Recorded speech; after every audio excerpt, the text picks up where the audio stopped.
Dr. Sharif Abdullah offers a unique, hopeful, and visionary perspective on the persistent challenges of our time. His perspective is shaped by his urban upbringing of poverty and violence, his Ivy League education, and his work with impacted communities in America and in 45 countries around the world. His spiritual outlook is rooted in the consciousness of dozens of religions, faith traditions, and spiritual practices. Sharif offers this unique viewpoint, helping us chart a course that explains where we've been, where we are now, and how we get to a positive future that works for all living beings. Greetings, Sharif here. And today I want to talk to you about creating a world that works for all. Now, before you turn off the video, almost everybody who knows me knows that that is the motto of our organization, my personal vision statement.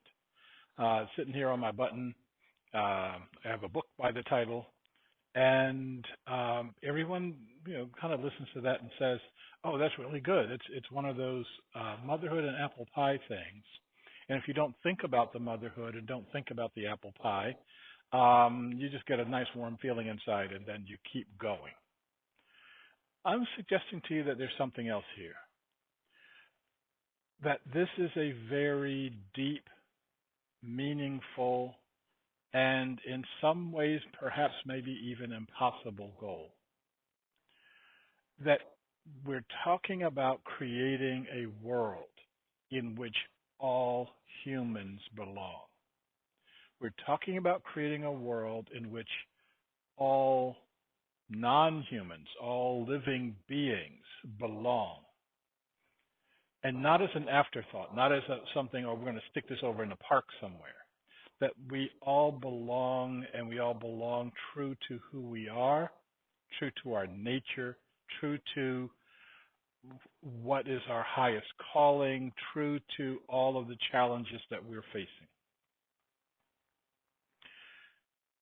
We've created a world that works for very few humans, almost no other animals, except the ones that we eat. And we've created a world that is very rapidly trying to dispose of even the human side of things. We're creating a world that few of us belong to, where there's no sense of belonging. There's no sense that I know what my purpose in life is, and that that purpose in life is meaningful in some way, and that that purpose in life extends beyond just this life into a realm that is supporting us into our future. We're creating driverless cars. Now, I don't remember there being a referendum in this country that said, are you for or against driverless cars? I don't remember someone saying, well, driverless cars are our future because they will make us safer, they will contribute to our society in this way, and all the people whose jobs are in driving us from here to there will be compensated in some way so that they're going to fit into our world, they're going to continue to fit into our world in some way. I don't remember that referendum. I don't remember voting for that. I don't remember even talking about it. That what happens is these critical issues that are facing the quality of our lives don't even show up on our radar screen. If some investors somewhere are going to make money from it, we're going to do it. If some investors somewhere are going to save money by getting rid of those people over there, we're going to do it. I think that we need to have a completely different set of values. I think we need to have values that are based on who we are, based on all of us need to fit into a society. All of us need have a sense of belonging, where all of us have a sense that we're part of a community and a community effort, that my work in some meaningful way is needed in the world, is wanted in the world. I remember watching Ken Burns' brilliant documentary, multi-part documentary on the Vietnam War. And in his documentary, he was talking about how over and over the United States and its allies would go into a battle and go into a pitched battle and would be fighting and dying to take a hill or to take a valley or to take this area. And they would win. And then after they raised the flag and looked around, saw we win, everybody gets helicoptered out and they give it back to the Viet Cong because they had no plan on how people worked in that situation. And people died from that. People continue to die from that lack of thought in how do I fit into this world? How do I work in this world? If you want to see an extreme example of that, walk out your door. Look at the thousands, and in the case of a place like Portland, the tens of thousands of people who are sleeping on the streets because they have no place to belong. Look at the people who are using drugs to mask the reality of the fact that they don't belong. Look at the people who are using the drug of television or the drug of social media or the drug of their own little tiny narrow band of politics on the right and the left as a substitute for creating a society where all can feel good about their contributions and all can belong. Well, we have to do something different. And the different thing that we are encouraging, that Commonway is encouraging, is we all start the process of articulating the core elements of a world that works for all. How do we get there?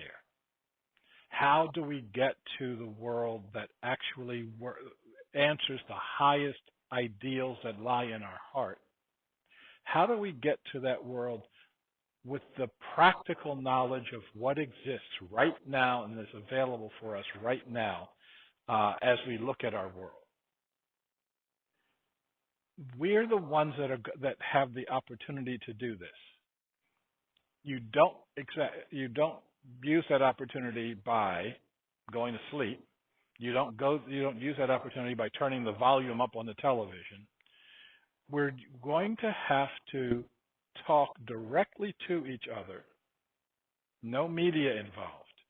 No sound bites involved. We're going to have to talk directly to each other and ask ourselves some very powerful questions.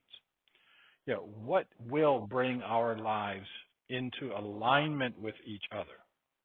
What will bring us into an overall sense of who we are, of what we are, and where we are here at the beginnings of the 21st century?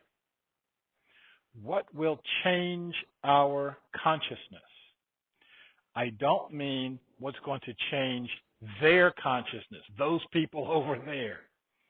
I mean what is going to change our consciousness so that together we can start to articulate a new kind of humanity and a new kind of way of looking at humans on this planet.